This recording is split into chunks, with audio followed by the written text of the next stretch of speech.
Welcome to the Polite Conversations podcast, where every episode is focused on civility, decorum, and good manners. And I'm your lovable, non-controversial host, Ina. If you know me, you know I definitely don't like to ruffle any feathers at all.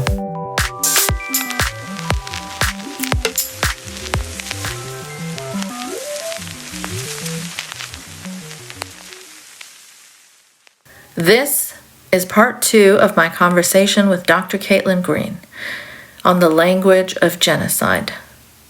If you haven't listened to part 1 yet, I suggest you go back and check that out. And if you enjoy the show, please consider supporting it via patreon.com/nicemangoes, because it can't continue without the support of listeners like you. We've got on Harvard campus, a video went around, thanks to Canary Mission, of a student being removed from a protest. And they don't say why, because they want to make it look like it was an anti-Semitic attack, that this Israeli student was moved away from the pro-Palestine protest by the organizers. But new video then comes out that is totally ignored, that shows the student was like stepping over all of the students that were lying on the ground in this die-in, right? Yeah. And trying to snap photos of their faces so that he could then put them online. Mm-hmm. And that he was like very gently escorted away from the students who were lying down. Like if people are lying down in a protest and you're and he was stomping all over them. Yeah, that's not okay. So and the way that they did it is they took their scarves and they sort of like held them up to create like not really a wall, right? Because it's fabric, but they were just sort of trying to like shepherd him away from the students who were lying down. Mm-hmm. But they framed it and it went for days. People were like, "Oh my God, I can't believe they would treat somebody like this." We got a photo yesterday or the day before of Yale students sitting outside of a shut door, right? And they claimed that they had been shut out of a pro-Palestine talk because they were Zionists. It turns out it was a pre-registered event and had a massive wait list. There was no room for them and they didn't register. And if you click on the person who posted this photo where like they just look so sad and excluded, they write for the National Review, they write for Quillette. What a strange coincidence. Yeah, it's so strange that this happened to them. Mm-hmm. But it's easy to just believe these things the way that they're presented without doing a little extra clicking and looking around, because we already know that anti-Semitism is a very serious issue. We already know that anti-Semitic attacks happen. Mm-hmm. And so it just plays into that sort of like pre-existing belief structure that's probably happening. But what gets me is when Ben Shapiro can say things like saying that Israel is willfully killing civilians is anti-Semitic, right? And if you call for a ceasefire, you're a terrorist sympathizer. Like how does anybody fall for that? Well, people in my family certainly have, not close family members, not people that we talk to. Just people you see posts of on Facebook? Yeah, that somehow I have unfriended like all my grandparents on Facebook, but I still somehow see their posts. Well, there are some of the group that really truly believe that if we can just get all the Jews into Zion, then the end times will start. And that's all they want.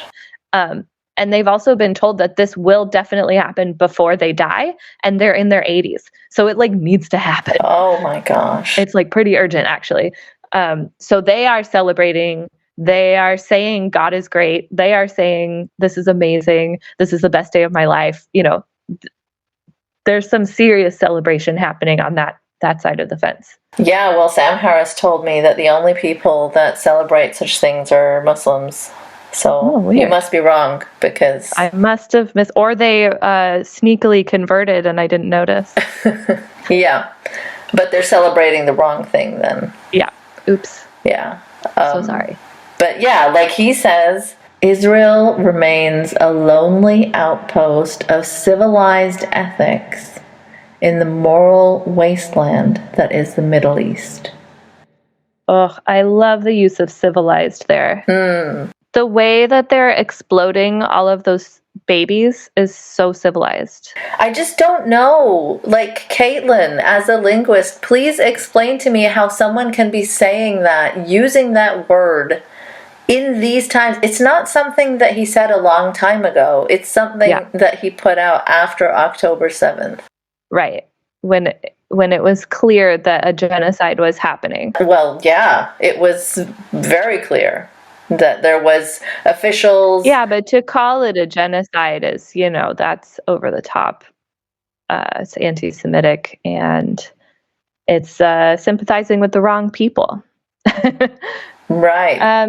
So we have an amazing capacity to self-contradict and to use words for their opposite intended meaning, because we're trying to serve a discourse that feels comfortable to us and that feels real and right, an ideology that feels real and right. And so people will go to extreme lengths to excuse and ignore and erase the hideous actions of a government if it is on the right side of our ideological divisions.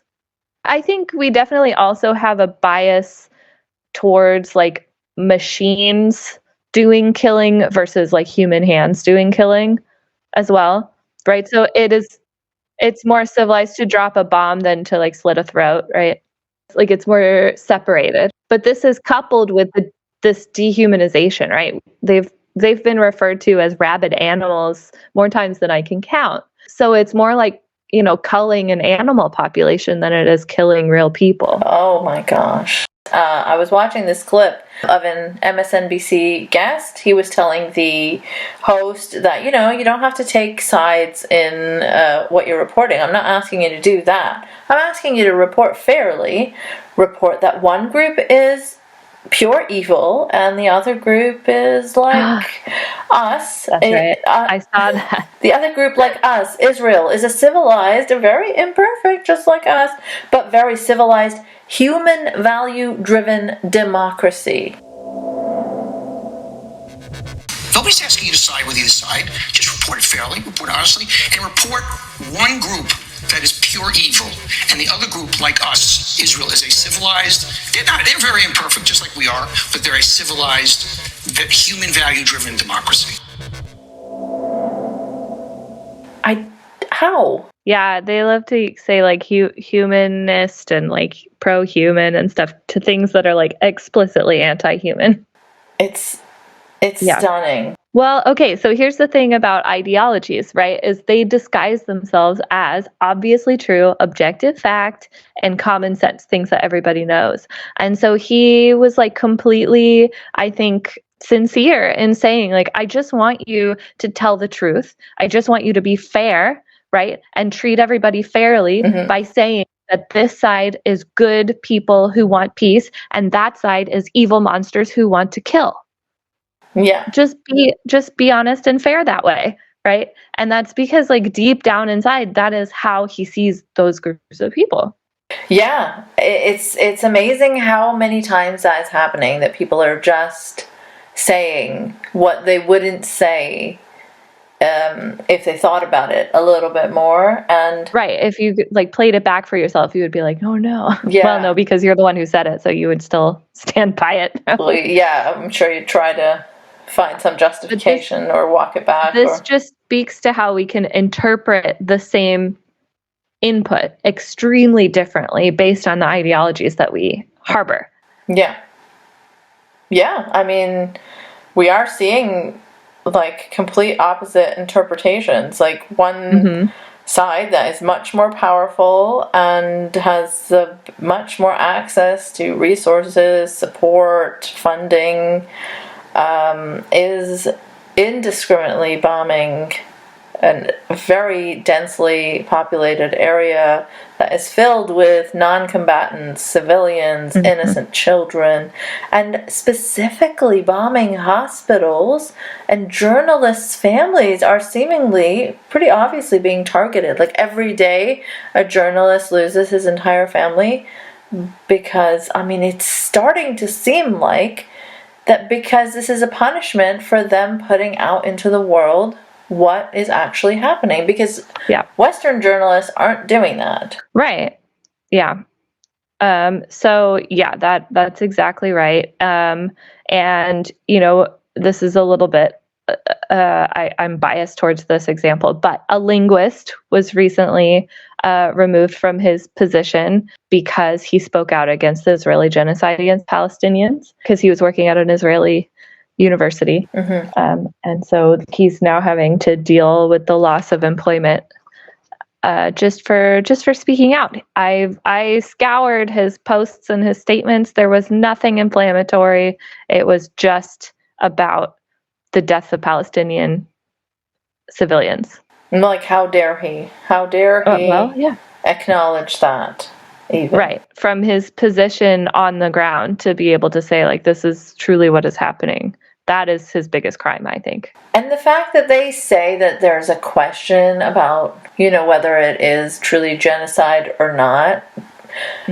They say that one of the things in the definition of genocide is, trying to establish the intent, which is a difficult part of it to do. Yeah. But in this case, there have been numerous politicians, officials, that have said explicitly genocidal things. Right. Eliminationist things, There was the Israeli minister who said, blow up and flatten everything. It's simply a delight for the eyes. There was one that said, nuke Gaza, who got temporarily suspended, but I believe he was back on and participating in votes very, very quickly. There was the minister who referred to them as Gazan monsters and said Gaza should be erased. A vengeful and cruel IDF is needed. One politician said children of Gaza brought this upon themselves. Oh my God. And there's more than I can, this is not all of them. There's so many, Yeah. Even the prime minister himself, his talk of children of light and children of darkness. And then there was the time where he referenced the biblical Amalek, which says to slay both man and woman, infant and suckling. I mean... Yeah, that's pretty unambiguous, right? And this comes to kind of another linguistic thing, which is the selective ignoring of people's statements, right? So, and I'm thinking about when the U.S. press secretary was asked, well, what do you plan to do about the indiscriminate killing of civilians, the collective punishment of Gaza, that we know to be a war crime? And she said, we expect Israel to follow the rules of engagement. Yeah, but they're not. Right. And so when you see somebody doing a thing and you say, I expect you not to do that thing, what are you really telling them? You're telling them that you don't plan to react to the thing that they're doing. Yeah, because they're doing it right in your face. Yeah, you are watching it. And you're sending them money to do it with. Right. And they're also boasting about it, right? And they're egging each other on, and they're publicly saying, here's what we are doing. We're moving, we are forcibly moving populations. We are indiscriminately bombing civilians. That's what we're doing. Now what? And then we just continue to say, well, we expect you to follow the rules of engagement. We expect for you to do the right thing. And then that's the end of the conversation. And here's some weapons and bombs also. Yeah, also that. Yeah, and it's coming on this side of the ocean as well, right? We have Lindsey Graham saying we need to level the place. Yes. He says Gaza is going to look like Tokyo and Berlin at the end of World War II when this is over. And if it doesn't look that way, Israel made a mistake. That's horrific. We have Ohio Republican Representative Max Miller says, I don't even want to call it the Palestinian flag because they're not a state. They're a territory that's about to probably get eviscerated and go away here shortly, as we're going to turn that into a parking lot. And he said he's frankly okay with that. He said there should be no rules of engagement. Marco Rubio says there can be no ceasefire, negotiated solution, or peaceful coexistence with depraved barbarians who murder teenage girls, children, and the elderly, and then dump them in the streets of Gaza so bloodthirsty crowds can desecrate their bodies. He said Hamas must be eradicated and Israel must respond disproportionately to this and to any future attacks from any enemy. Right? They're literally calling for murder, genocide, absolute destruction of a civilian population. And they're not afraid about it. And they're certainly not getting censured for it. Unlike Rashida Tlaib, who said some true things. And she said the phrase from the river to the sea. And they took that as a genocidal comment, right? Which Israel has also used. When the genocidal comments are coming. What's that? Which Israel and Israelis have also used. Oh yeah, but they don't say it's for freedom, right? They say it's we're going to occupy the whole place. Yeah. And Netanyahu has now said, like, we need to be in charge of Gaza. We're going to take care of the whole area. Yeah, and there's been another, like, I think, army official who was on video saying that, you know, there are intentions of occupying more land, and he was talking about even Lebanon. You know, Lebanon has started sending missiles in, right? And because they're saying they want to try to pressure Israel and the U.S. to de-escalate. And again, when they're referred to in the news, they're not referred to as Lebanon, they're referred to as Hezbollah. Of course. And, you know, Sam Harris was telling Graham Wood in his latest podcast that, I just wonder why Israel doesn't decide to preemptively deal with Hezbollah and Iran. Like, why not? Oh, just deal with them. What does that mean, preemptively deal with them? Yeah. Well, yeah, he can never really explore the implications of these statements because they involve, like, leveling whole countries. Looking at this from the vast distance of just being a consumer of news here in America, it's hard for me to see how Israel doesn't decide, and probably in concert with American support, that Hezbollah currently constitutes a kind of existential threat and just it needs to be preemptively destroyed.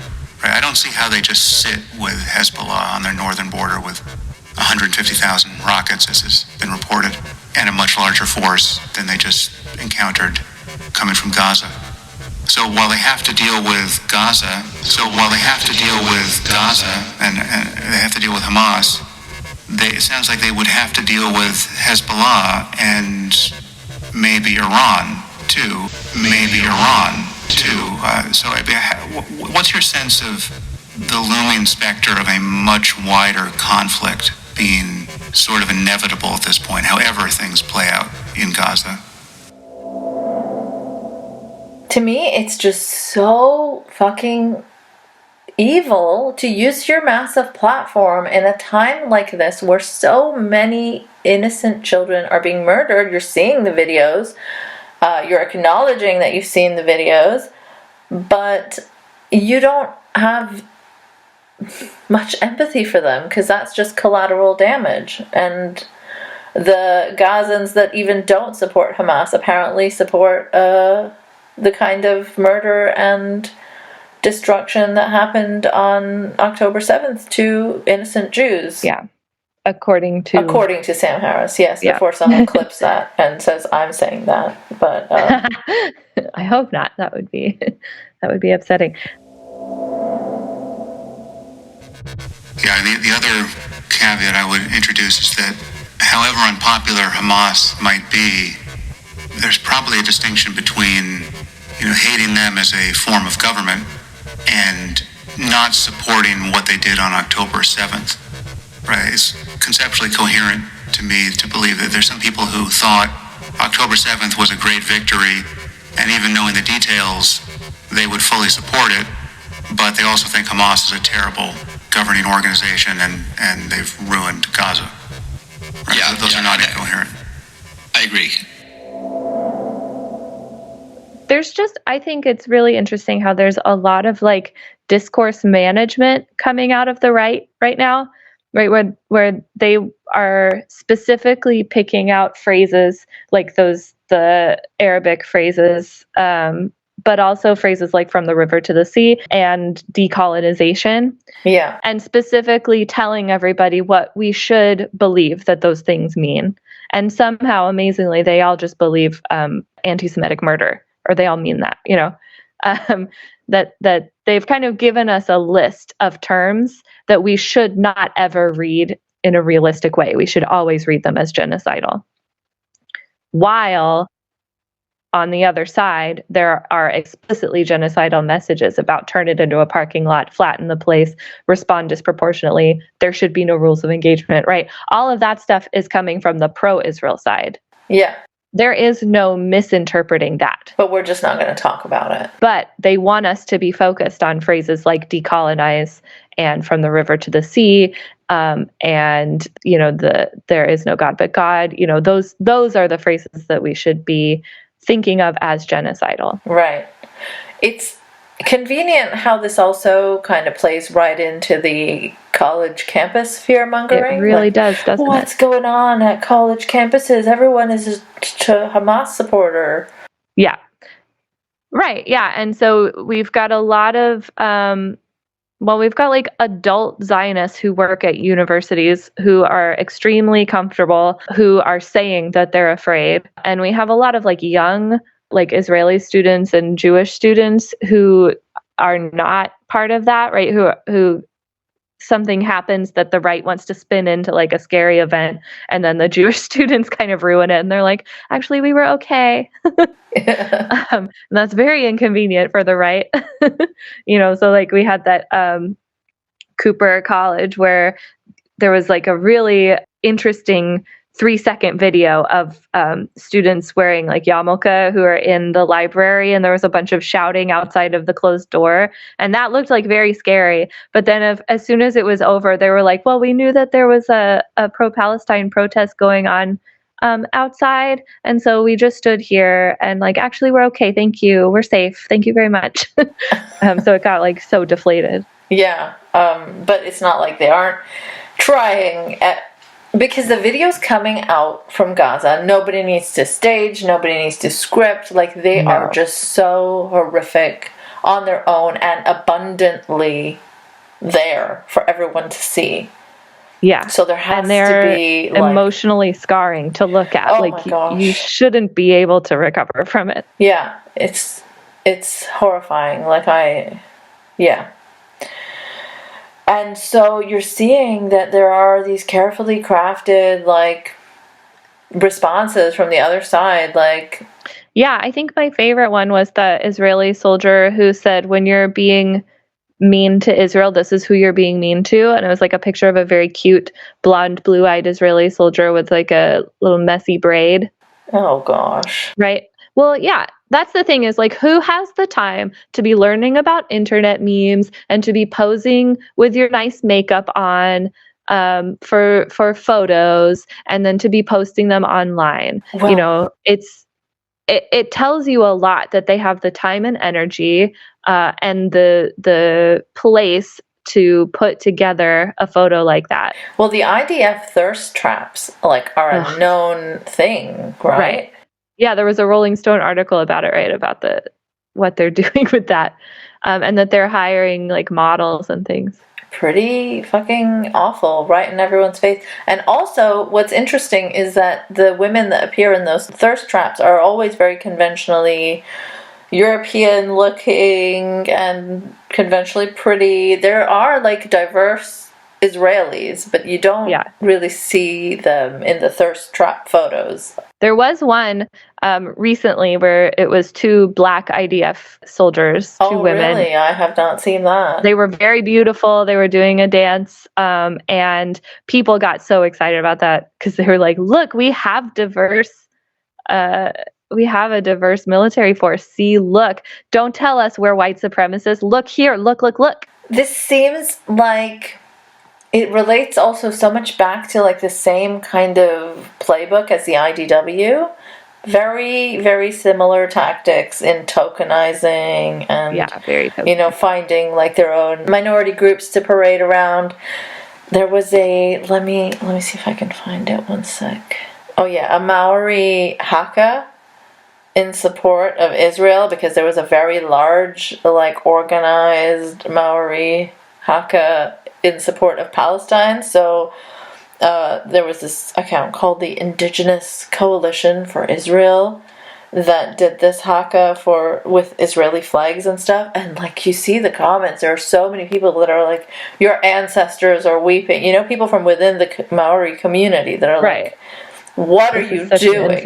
Right. Yeah. And it turns out that actually it was organized by the equivalent of like a Westboro Baptist church in New Zealand. Yeah. Well, that's not surprising, is it? It still surprises me when they can find minorities that are willing to do this kind of stuff, but it really shouldn't. As someone who has seen the IDW, I should stop being surprised. There is Candace Owens, there is Dave they'll Rubin. Do anything. Yeah. Speaking of Candace Owens and Dave Rubin, have you seen their latest feud? I saw like just a little inkling of it.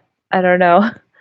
So Candace... Because Candace Owens is kind of on the right side of this, isn't she? Which is really strange, because she has been defending... Well, didn't she say something like minimizing what Hitler did a couple of years ago? Like, well, he only did and then she was like aligning with Kanye West on stuff, wasn't she? So, anyways... She tweeted something like, no country has a right to do genocide, no matter who it is. She didn't mention any country's name, and then Dave Rubin got up in her comments really angry and was like, well, what do you mean, or something like that. And he basically, it sounds like, burned bridges with her. And she's like, well, I didn't even say a country's name, but it's really telling that you assumed it was about Israel or something along those lines. But this is what I mean. It's so strange how the lines are being strangely drawn in this situation. There are moments where Piers Morgan has more decency than supposed progressive Amy Schumer or Sarah Silverman. And definitely. This particular issue, the Israel-Palestine conflict, it hits at divisions that we aren't used to picking at, that I think we tend to ignore a lot of times. And so an event like this just puts it all in sharp focus, and people don't know how to deal with it. Mm-hmm.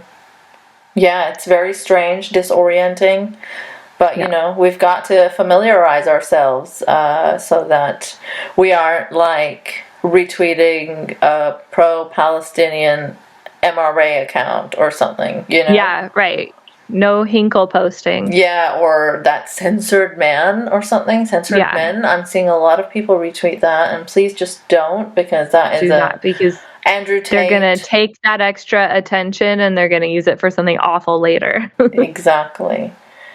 And did you see the cartoon in Washington Post just today? I for sure thought it was fake, because I was like, there's no way. There is no way that a mainstream publication published something that looks like a racist caricature drawn by some MAGA weirdo on the internet. So it looks like it was initially in a local Kansas newspaper, and then the Washington Post Opinions took it up and republished it to their audience. And it is, it's horrifying. So it's called Human Shields, right? Yeah. And it's a drawing of a traditional racist caricature of a Middle Eastern terrorist. Big nose, big lips. Yeah. Very lovingly drawn face, as opposed to the rest of it, the thing, which is not very detailed, right? His face has been given a lot of attention. He's got the hooked nose, he's got the scraggly beard, he's got the turban, and then he's got strapped to him a bunch of confused and upset babies, and one lady in a burqa are all tied to him by a rope, right? A woman who's very she's half hidden and trying to make herself smaller and submissive and so I guess it's supposed to look like a suicide bomber vest, but instead of dynamite, it's babies. Mm-hmm. And yeah, it's just like so sick, right? Because what is happening right now is, again, Israel is indiscriminately bombing civilians, including babies and children and women, and including innocent adult men who also do not deserve to die. And what we are seeing drawn for us is, oh, it's just terrorism. Don't worry, we don't have to feel bad about it. It's a terrorist. Yeah, and there's so many stories that are just like, they should be such big stories. If you take all of this stuff together, the fact that they are not covering really important news, like Israeli officials using explicitly genocidal language, and the fact that, like, there was this story, okay, so I asked on Twitter if anyone had seen a more, like, mainstream, reliable source publish it.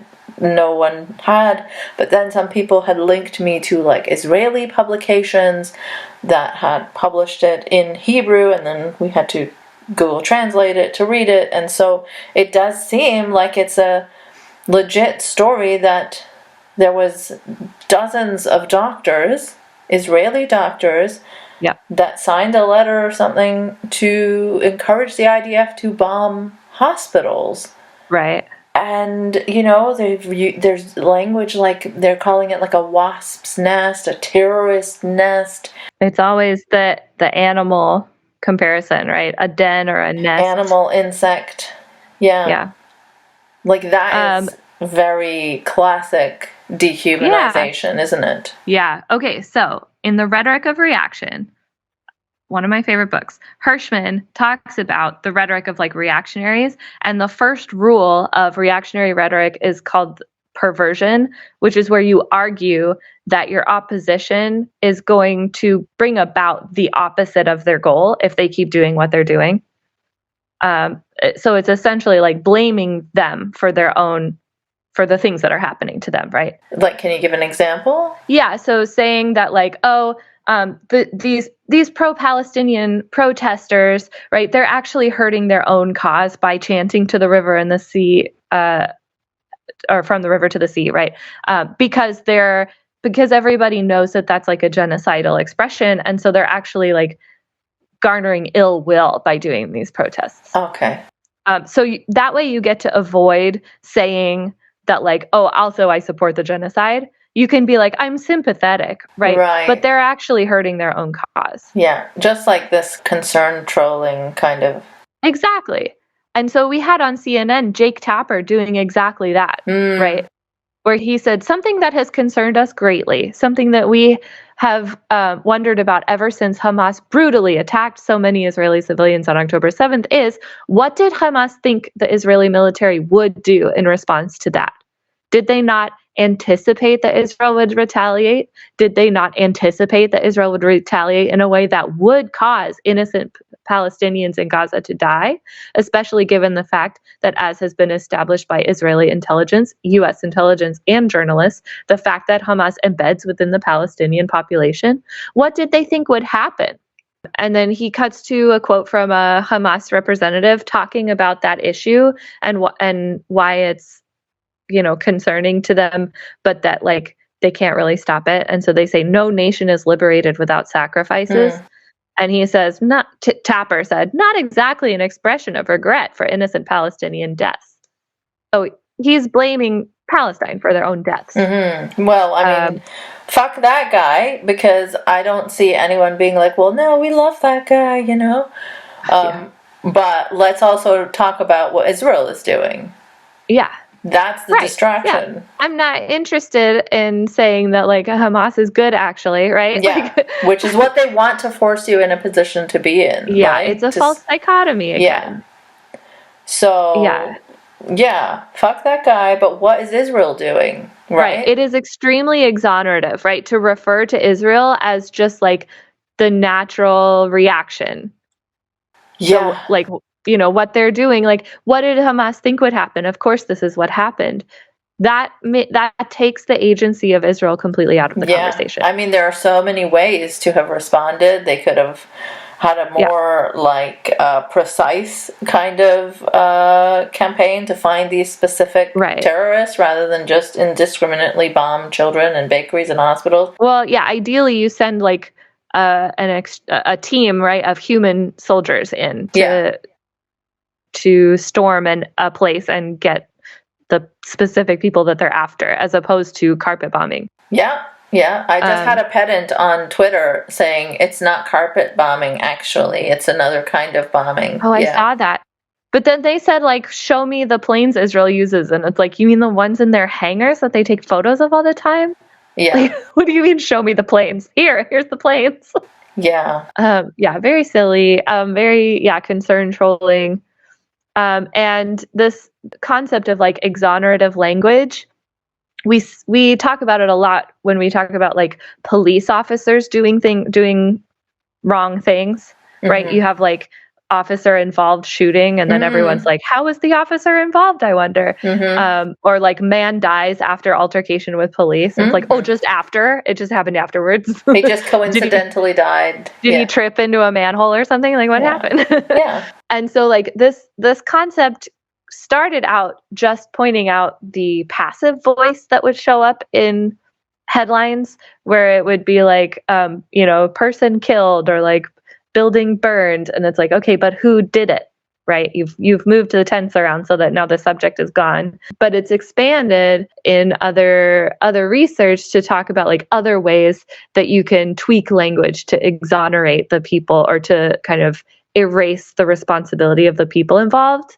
And also the use of things like euphemism, or the kind of burying the lead, like putting the meat of the sentence way at the end, so that people don't really understand what's happening until it's already over. Well, sometimes it's become so ridiculous that the sentence structure just is incoherent, and we see like mainstream publications like the New York Times often engaging in this, right? So there's some headlines if you wanted to read them out. Yeah, so here's a good one.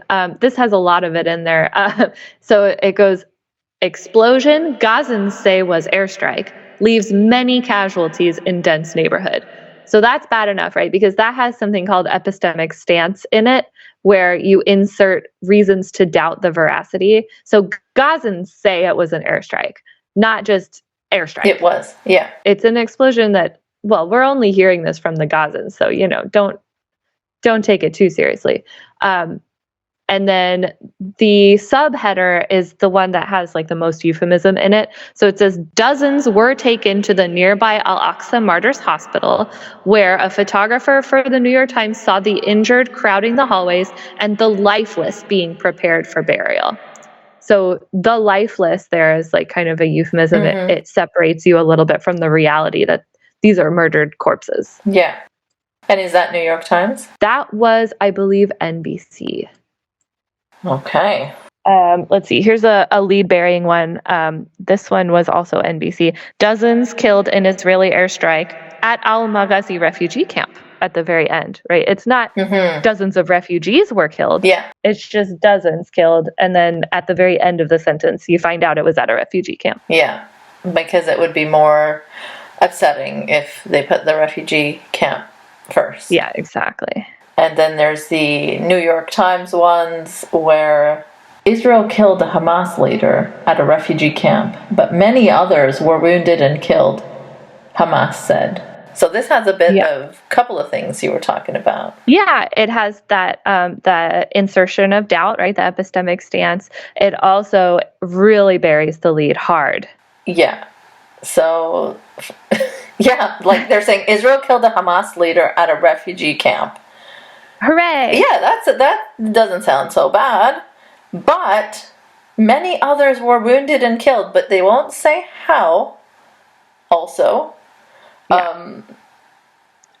many others were wounded and killed, and then there's Hamas said. Hamas said. Yeah. Hamas, yeah. And again, it's the use of Hamas as opposed to any, Palestinian said, or just like, that people died. Like, you can tell. Well, that Hamas runs the area, right? So the fact that they keep saying Hamas run health ministry, Hamas run this, it is to make you think that, all the numbers of deaths and everything being reported is just like bullshit from terrorists. They may as well just be like the bad guys claimed. Yeah, Yeah.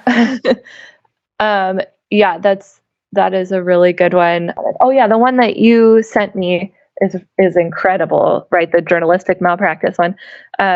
So that's New York Times again. Israel hit a dense Gaza neighborhood, saying it killed a Hamas leader. A nearby hospital reported many deaths. So that's taking the causality completely out of it, right? Oh, separately. Yeah, completely separately, this also happened. A hospital reported many deaths. We don't know how or why, but Israel hit the dense Gaza neighborhood, but and then killed a Hamas leader. Hooray! Yeah. Is that related? That the hospital also reported many deaths? Unsure. Unclear. I'm not going to say. This is the one. The New York Times again. They were trying to add some context, right? So they were talking about more than 700,000 Palestinians either fled or were expelled from their homes in what is now Israel during the war surrounding the creation of the state in 1948. And then they explain that this was called a Nakba, right? He says this, people are warning that this will end with a similar Nakba or catastrophe as the 1948 migration is known in Arabic. So that's euphemism, right? Calling it a migration. Well, also there was a clip saying this was a humanist corridor or something. And that's really euphemistic, isn't it? Yeah, and someone was like, no, that is ethnic cleansing. These people don't want to leave. It is not a humanist corridor. It's a humanist, but we just are so nice about it. It's humanist, this forced migration. Similar, the humanitarian pause, right? Biden kind of accidentally, I don't know, admitted that the humanitarian pause was really more a chance for like Israel to get their plans together. So that's not very humanitarian, is it? No. And then Biden also put doubt in everyone's minds by saying that, this is, he's sure thousands of people have been killed, but, these numbers come from the Hamas run ministry or whatever. So it's impossible to confirm because it's the Hamas run. It's just so fucked, man. People wonder how these kinds of atrocities happened, and we're seeing it happen in real time now, and anyone with any power won't do anything. If they try, they're losing jobs, they're being silenced. It's happening all over the place. Oh yeah, and there was an author that was gonna get an award just for a novel, I think, that she wrote, right? And her award ceremony was canceled just because she's Palestinian. Yeah, I mean, where are the free speech people? Was that just for Nazis and people who wanted to say the N-word and do blackface? Is that what it was for? Now, the organizations like FIRE, right, they have put out statements and they're trying to pressure Brandeis to reverse their decision to de-recognize the Palestinian student group there. So there is, the thought leaders are kind of trying to be fair about this stuff. Their followers are not happy. FIRE is very on and off with this fairness. They really are, yeah. So they're very choosy sometimes because they only want to get involved when they think that they can really legally exert pressure, right? And so this is one of those cases with Brandeis where they're like, hey, you actually have it in your school policy that these kind of principles are something that you will not impinge on, right, with your students. And so we actually do feel that we can legally pressure you to reverse that decision to de-recognize the student group. So that's a legal letter that they can send, right? But it's so funny that, they won't really exercise that kind of restraint when it's a right-winger that got criticized, right? They'll do all the tweets and all the statements for that. Well, not to mention it's a lot more people than just them, right? It's all the IDWers are boycotting Patreon for, deplatforming Sargon for saying the N-word or whatever. Right. But those same people... So that's all perfectly actionable, apparently, but they have to be, they're so careful about choosing their causes when it's something like this. Yeah, well, Sam Harris said things like, these are like barbaric people who will put the desecration of, like, I don't remember the exact words, so please, internet pedants, forgive me, I'm paraphrasing. This is a general thing that he's saying. If you want my comments on the exact words, you can listen to Woking Up 9, where I do go through these types of comments of his. Yeah. But those are also called out of context or whatever. Well, anyways, you can't win with the internet pedants. So he was saying about how, like, these are people who take joy, who rejoice in the misery and destruction and murder of people they have dehumanized, and they have put it out on the internet for people to see. But does he ever mention that the IDF put, like, gamified, like, kidnappings and TikTok songs and humiliations of Palestinians? I saw, like, one interaction between a streamer and an IDF soldier who was like, I kill every Palestinian I see. I hope I find you one day and kill you, motherfucker. And he's like, why? Because you're Palestinian.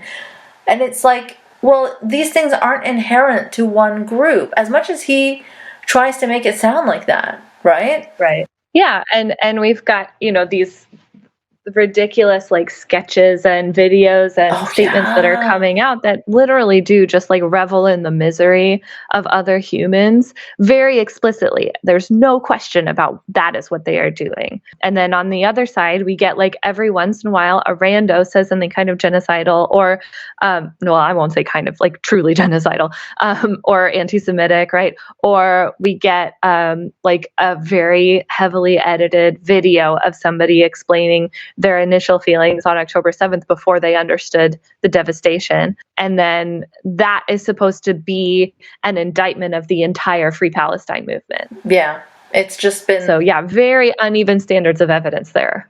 Uneven standards of evidence, of reporting, cowardice from journalists, just unbelievable stories about doctors encouraging bombings, and there's no one to report it, so you have to go onto sites in Hebrew and use Google Translate and try to piece the story together. It's crazy out there. Yeah, we're really seeing how our information is being managed. Super in real time. And there was that senior UN official who resigned, who said how he thinks this is a genocide.